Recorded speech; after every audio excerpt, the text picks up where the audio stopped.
Hello, and welcome to another Toppcast broadcast. Today we're going to be talking about Bioshock Rapture. Bioshock Rapture was written by John Shirley and published on July 2011 with a Goodreads review of 4.2. Bioshock Rapture is based on an award-winning video game, Bioshock, and it brings the story of a prequel for the video games. So you don't have to play the video games in order to understand this book. It's a prequel, so a lot of things are explained here that the video game goes on to expand on. Normally I don't recommend video game books because they're simple cash grabs, save for a few examples here and there. This will probably be the only video game book that I will review on this show.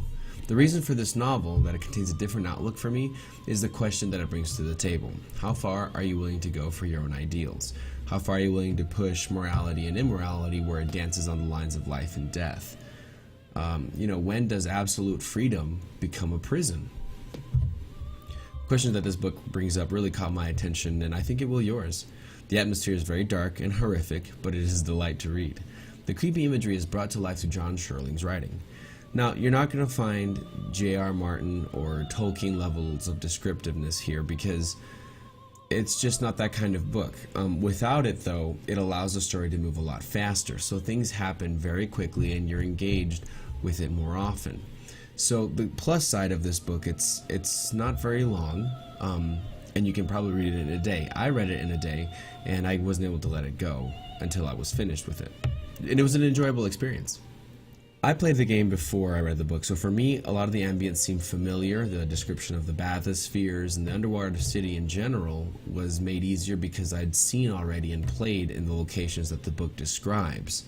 So I didn't have any problems putting myself in the shoes of the protagonist. And speaking of the protagonist, I want to take a moment to talk about John Shirley's, one of his techniques in writing here. He uses a fish out of water technique for one of his characters. Now, if you're not familiar with the fish out of water technique, basically, and let me just state it as an example. Okay, you're building this intricate world, right? With you've got maps, and then you have character descriptions, and then you're absolutely ready to start your story. Well, how are you going to relay information that is general common knowledge to the characters, but not to your audience, without being like, well, shouldn't you already know this before, or shouldn't you already have heard of this? That technique that's employed is called a fish out of water, so that while you explain it to the person, one of your characters that doesn't know what's going on, it's also being explained to your audience. And the technique and the character that John Shirley uses is Bill McDonough. In this story, he is a plumber for Mr. Andrew Ryan. Now, Mr. Andrew Ryan plays a very pivotal role, for all of you Bioshock fans out there, in the first game. So this is kind of his rise to power. He starts out as an idealist and then goes on to create this city underwater. Now I'm going to take another quick pause to just say, if there's someone out there who is interested in writing a story about a man with a ton of money who is an idealist and he's not satisfied with American ways and ideologies and decides to go build a city under the water and then everything goes to hell. If you're an author that wants to write something like that apart from Bioshock, please do it. I'd be interested in it. It's a very interesting premise. Sadly, this novel is tied to a video game. But if it wasn't, it'd be a great novel, and if it had a series to it, even better. Even better. What's interesting about the premise is that the idea that Rapture stands for is freedom. Everyone does whatever they want without the establishment or religion dictating whether they should or not. Capitalism is the flag hoisted over Rapture, but quickly McDonough realizes that the flag was taken down and replaced with an Orwellian group of individuals making sure everyone is free. They prohibit letters, export, and undesirables from coming in from the outside. Scientists, except for scientists from all over countries are invited to practice in Rapture, practice medicine, practice research without any moral or budgetary limits. Some really fucked up shit. Because scientists are allowed to do whatever the hell they want, they invent plasmids.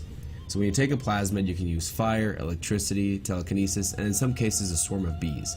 There are a few plasmids that exist simply for game purposes, and those aren't described in the book. Again, there's that disconnect between the mediums. The book, however, it also talks about an interesting plasmid that wasn't talked about or even seen in the game, and it was teleportation. Now, apparently it was going to be in the game, but they decided to scrap it. But the book, they decided to mention it, and it added to that mystery because I'd played the game and I never heard of it. So then reading it in the book, it was kind of caught me off guard. I was like, wow, really? They're going to use that? And they ended up doing it. It was very interesting. I won't tell you more about plasmids or what they do because it'd be giving the story away. Speaking a little bit about the pacing, the story has excellent pacing. Like I said, it's not burdened down by that descriptiveness that I do like, and I know a lot of others out there do like as well. The story really shines when the author's characters think about life above the waves, either in disgust or in desire. The questions of morality and selfishness are interesting, and here's where I have a problem with the book. It has a goal that comes from a video game. It's clear that it's a prequel, and the story is not seen here. This is why I have a problem with video game books. They feel like cash grabs. John Shirley is known for his cyberpunk science fiction novels, so it's a good match for Bioshock seeing the ambience and story. Now, generally, I'm opposed to writers and authors writing fan fiction because it's very lazy. It's unoriginal, it's easy, someone else built this world, and now you're getting a paycheck for writing a story in there, and all that is for the name on the cover. Now, John Shirley did a really good job, I think. So, this is one of the few exceptions, but generally I would have preferred if he went off and did his own thing. If he said no to the paycheck and was like, you know what, I'm going to write a story that's very similar to this, maybe not this exactly, but very similar to this, and not call it Bioshock, you'd have a stronger following then, because it wouldn't just be based on a video game. And let me tell you something, there are a few negative reviews on Goodreads, and they all come from hardcore Bioshock gamers. The people that read the book by itself enjoyed it a lot more than the video gamers did. So are you really increasing your margin by writing a book like this? I don't think so. I don't know. Maybe that's just my opinion. Maybe that's just something that I mean, obviously the company has money to do it for. I mean, well, or they did. They went broke, and now they don't exist anymore. I just don't think that writing fan fiction is a good idea. I don't think you should do it. Create your own original thing. It'll be much better anyways. Even if it's crap, it'll be much better anyways. Now, that's not to say that I haven't written my own portion of fan fiction. My first fanfic, or my only fanfic, I've only ever written one. I learned my lesson fast. My first fanfic was based on Halo Reach. In college, I was a huge gamer, and Halo was bae, obviously. So I wrote a story about it. However, it revolved around different characters and on a different planet. I tried my own spice of originality, devoid of Master Chief and Cortana, but it was still fan fiction. So it will remain buried under the pile of garbage that I've written from this point on that you'll never see. Thank me for that you'll never see that. Anyways, that's my rant on fan fiction, and though I'm against it, Bioshock Rapture is one of the greatest video game books that I have read. Its final verdict is a 6 out of 10. Above average, engrossing, and easy to read. If you like horror and mystery set around the 1940s, give this a shot. You might find out that you might enjoy it. Anyways, that does it for me on this Toppcast broadcast. And if you liked what you saw here and would like to see more book reviews, write down a comment down here. Write a comment down, and then hit the like and subscribe button too, so you can keep up with the videos that are going to be coming out every weekend. The next video that I have planned is a little tutorial on, not a tutorial, but like tips to listening to music and writing. So that'll be happening next Saturday, so tune in next time to see that. Have a nice day and be safe out there.